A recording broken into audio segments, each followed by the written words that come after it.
FM radio city cyan வழக்கம் போல அடுத்த 4 ராசிக்காரர்களுக்கான ரேடியோ சிட்டியின் கேலி ஜோசியம் இன்று சிம்மராசி நேயர்களே. ஏங்க இந்த கொரோனா வந்து 6 மாசம் ஆச்சு இல்லீங்களா? ஆமா தம்பி. அதனால நம்ம மாஸ்க் போட ஆரம்பிச்சோம் இல்லீங்களா? ஆமா தம்பி. இந்த 6 மாசத்துல மாஸ்கோட மேல் பக்கம் எது கீழ்பக்கம் எதுன்னே நம்மளால கண்டுபிடிக்க முடியலையே.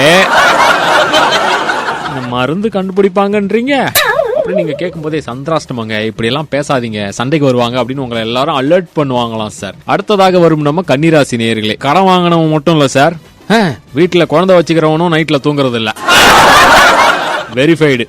நொய்யா நொய்யா நொய்யா நொய்யான்னு அழுதுகிட்டே அப்படின்னு நீங்க எக்ஸ்பீரியன்ஸை ஷேர் பண்ணுவீங்களா? ஸ்லைஸ் ஆஃப் லைஃப்ங்க. காதலில் விழுந்தவன் மட்டும் தான் இல்ல, கடன் வாங்கினவன், வீட்டுல கை குழந்தை வச்சுக்கிறவன் எவனுமே ராத்திரி தூங்க முடியாதுன்னு சொல்லும் போதே கல்வெட்டா சேர்த்துக்கிறோம் அப்படின்னு வாங்கலாம். அடுத்ததாக வரும் நம்ம துலாம் ராசி நேயர்களே. ஜோசியரே, என்னமோ தெரியல, நல்லா தான் படிச்சிருக்கேன், நல்ல வேலைக்கு போறேன், கை நிறைய சம்பாதிக்கிறேன், இருந்தாலும் கல்யாணம் லேட் ஆகுது, ஏதாவது ஒரு பரிகாரம் சொன்னீங்கன்னா கவலைப்படாதீங்க, என்கிட்ட வந்துட்டீங்கல்ல, மருதமலைக்கு ஒரு எட்டு போய் வாங்க, சட்டு புட்டுன்னு கல்யாணம் நடக்கலாம், நான் என் பேரையே மாத்திக்கிறேன் ஜோசியர் சொல்லும் போதே, அடே நான் இருக்கிறதே மருதமலை தான்டா,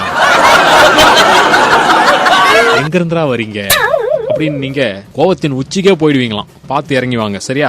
அண்ட் கடைசியாக வரும் நம்ம விருச்சிக ராசி நேயர்களே. இந்த நல்லவன் கெட்டவன் அப்படின்ற கணக்கு வழக்கெல்லாம் ஊருக்குள்ள எடுபடாது. அவனுக்கு காரியம் ஆகணும் அப்படின்னா நீ நல்லவன், காரியம் முடிஞ்சிடுச்சா நீ கெட்டவன். இவ்வளவுதான் வாழ்க்கை. வாழ்க்கைக்கான தத்துவத்தை போற போக்கில் அப்படி வீசிட்டு போயிட்டே இருப்பீங்களா?